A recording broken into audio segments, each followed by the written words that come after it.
اذان ایک اعلان ہونے کے ساتھ ہی عبادت بھی ہے۔ اذان پڑھنے کی بڑی بڑی فضیلتیں حدیث شریف میں بیان ہوئی ہیں، اور یہ خوشخبری بھی سنائی گئی ہے کہ اذان پڑھنے والوں کی گردنیں قیامت کے میدان میں سب سے اونچی ہوں گی۔ وہ دور سے دیکھے جا سکیں گے۔ انہیں دیکھ کر لوگ سمجھ جائیں گے کہ یہ لوگ اذان کہنے والے ہیں، جو روزانہ پانچوں وقت لوگوں کو اللہ کی عبادت کے لیے بلایا کرتے تھے۔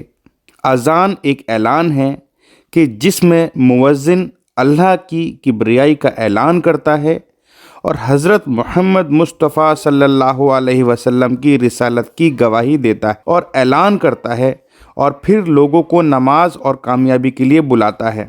یاد رہے، حی علی الصلاۃ اور حی علی الفلاح یہ دونوں فرض ہیں۔ مکہ شریف میں رہنے کے دوران مسلمان نماز تو پڑھتے تھے، لیکن جماعت سے نہیں پڑھ پاتے تھے، کیونکہ مکے والے تنگ کیا کرتے تھے۔ اس لیے جب اللہ کے رسول اور دوسرے صحابہ ہجرت فرما کر مدینے تشریف لائے تو یہ ایک ساتھ مل کر نماز پڑھنے کا موقع ملا۔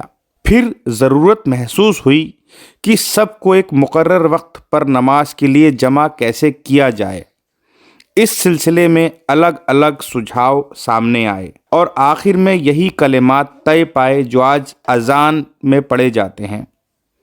اذان کی آواز سن کر صحابہ مسجد نبوی میں پہنچ کر امام الانبیاء کے پیچھے جماعت سے نماز ادا کرنے لگے، اور پھر یہی اذان فتح مکہ کے موقع پر مکہ شریف میں کعبہ شریف کی چھت پر چڑھ کر حضرت بلال حبشی رضی اللہ تعالی عنہ نے دی، اور کفر و شرک کے اس مرکز میں اللہ کی وحدانیت اور اپنے رسول کی رسالت کا کھلا اعلان فرمایا۔ اسلام میں اذان پڑھنے کا سب سے پہلا شرف حضرت بلال رضی اللہ تعالیٰ عنہ کو ملا، اس لیے آپ مؤذن رسول کہلاتے تھے۔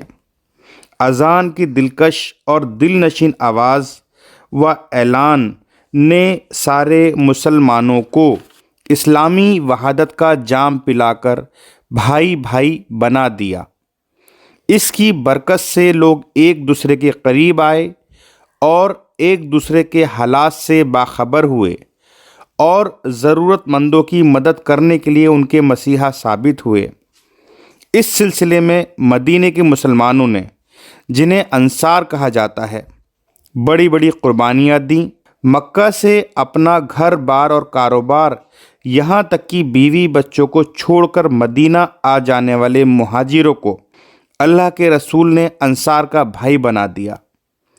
نتیجہ یہ ہوا کہ انصار نے اپنے گھروں، جائیدادوں، باغاتوں اور کاروبار میں اپنے مہاجر بھائیوں کو بھاگیدار بنا کر ان کی کافی پریشانیاں دور کر دیں۔ مکہ سے بے سیر و سامان آنے والے مہاجر کچھ ہی دنوں میں خوشحال ہو گئے۔ یہ سب اسلامی وحدت کی دین تھی، جس کی شروعات اذان سے کی گئی۔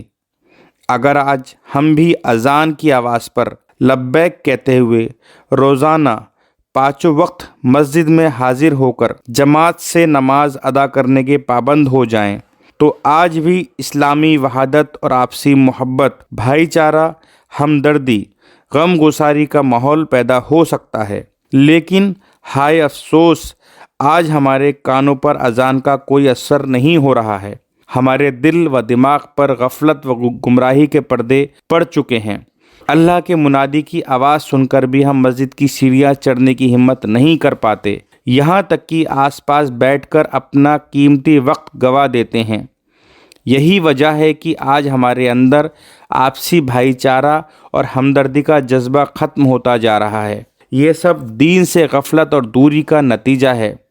اللہ کرے ہم اذان کی اہمیت کو سمجھ کر اس پر لبیک کہتے ہوئے اپنے رب کے دربار میں بندگی کا نذرانہ پیش کرنے کے لیے حاضر ہونے لگ جائیں۔ کاش ایسی توفیق مل جائے۔ آمین۔